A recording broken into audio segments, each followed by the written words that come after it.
গাংনীর তেরাইল গ্রামের পশ্চিমপাড়ায় ছিনতাইকারীর ছুরিকাঘাতে খাইরুল জখম আটক ছিনতাইকারীকে গণধেলাই শেষে পুলিশে দিয়েছেন। মেহেরপুরের গাংনীতে ছিনতাইকারীর ছুরিকাঘাতে খাইরুল ইসলাম নামে এক ব্যক্তি আহত হয়েছেন। এ সময় স্থানীয়রা ধাওয়া করে সানোয়ার হোসেন নামের এক ছিনতাইকারীকে আটকে গণধেলাই শেষে পুলিশে দিয়েছেন। ছুরিকাঘাতে আহত খাইরুল ইসলাম গাংনী উপজেলার তেরাইল গ্রামের মৃত বিচার উদ্দিনের ছেলে এবং আটক ছিনতাইকারী সানোয়ার বরগুনা জেলার তালতলি উপজেলার কুরুইবাড়িয়া গ্রামের হারুন অর রশিদের ছেলে। রবিবার দিবাগত রাত 10:30টার দিকে তেরাইল গ্রামের পশ্চিমপাড়ায় এ ঘটনা ঘটে। আহত খায়রুলকে স্থানীয়রা উদ্ধার করে গাংনী উপজেলা স্বাস্থ্য কমপ্লেক্সে ভর্তি করেন। স্থানীয়রা জানান, রবিবার রাতে খায়রুল তেরাইল গ্রামের রাস্তার পাশে দাঁড়িয়েছিলেন। এ সময় কয়েকজন ছিনতাইকারী খায়রুলের মোবাইল ফোন ছিনিয়ে নেয়ার চেষ্টা করে। খায়রুল ছিনতাইকারীদের প্রতিহত করার চেষ্টাকালে তাদের ছুরিকাঘাতে মারাত্মকভাবে আহত হয়। এ সময় স্থানীয়রা ধাওয়া করে সানায়ার হাইসেন নামের এক ছিনতাইকারীকে আটক করে গণধেলাই দেয়। পরে তাকে পুলিশের হাতে তুলে দেয়া হয়।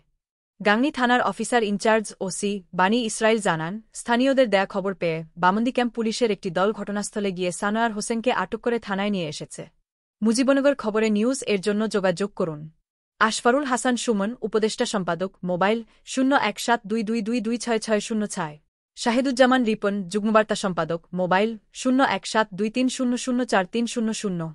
অধ্যক্ষ মহসিন আলী আঙ্গুর, সম্পাদক ও প্রকাশক, মুজিবনগর খবর.com, মেহেরপুর।